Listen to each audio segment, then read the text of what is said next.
This is your Pharaoh project for this week. This project starts with a set of directions and a set of notes. So when you open this document, the first page talks about the project directions and expectations. Overall, your goal is to figure out what was the role of the pharaoh in ancient Egyptian society. To do that, you're going to use multiple print and digital sources, and you'll take some notes about a certain pharaoh, and you'll include things like the time period the pharaoh lived, and what they did, what they were most known for.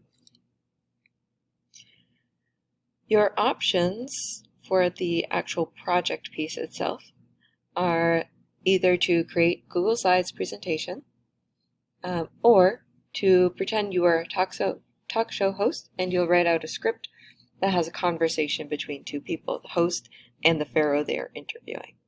I'm going to go over these two options with a little bit more detail in a separate video. When you are reading and taking notes, you are looking for these things, which can also be found on the note-taking page. This is the page where you're going to add your pharaoh notes. You'll put your pharaoh's name here. It says names plural because sometimes your pharaoh has more than one spelling of his or her name. Then all of the book sources, either physical print books or books that you find on Epic, are going to be listed here. Include the title of the book and the author's name. And then online sources that you use, you'll put the link to the website here. These we're going to cite in MLA format when it comes time to do your project. But for your notes, you'll just put yourself reminders of what book sources, what online sources you've used.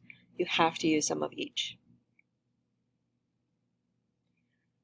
When you are reading about your pharaoh, your goal is to take notes about the time periods that they lived.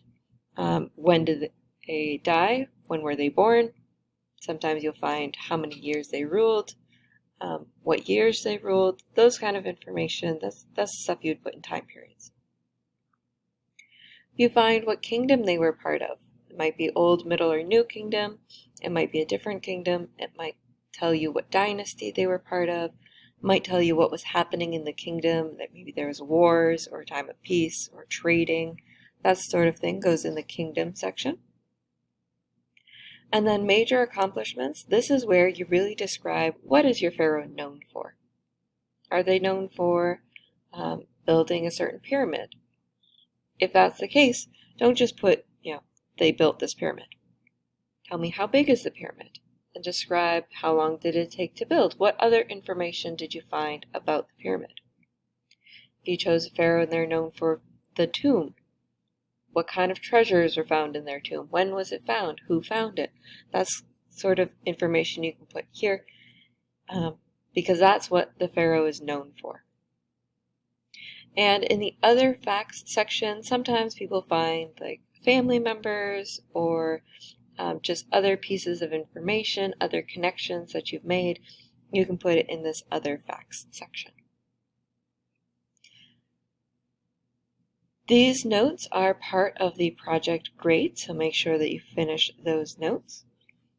When you are looking for books, Epic has a lot of books about Egypt. If you do a quick search for Egypt books or look in the Egypt folder of books, you'll find lots of different sources that you can use here to just read through.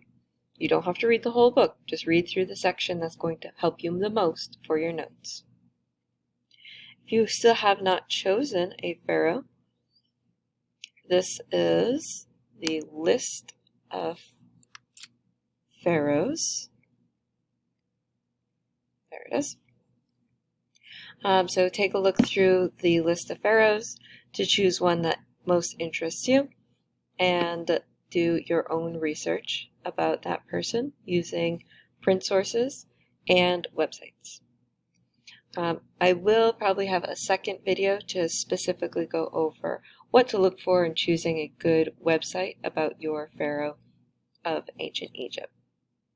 But that's all for now. I think you can start your Pharaoh notes using print sources or the books on Epic with this information.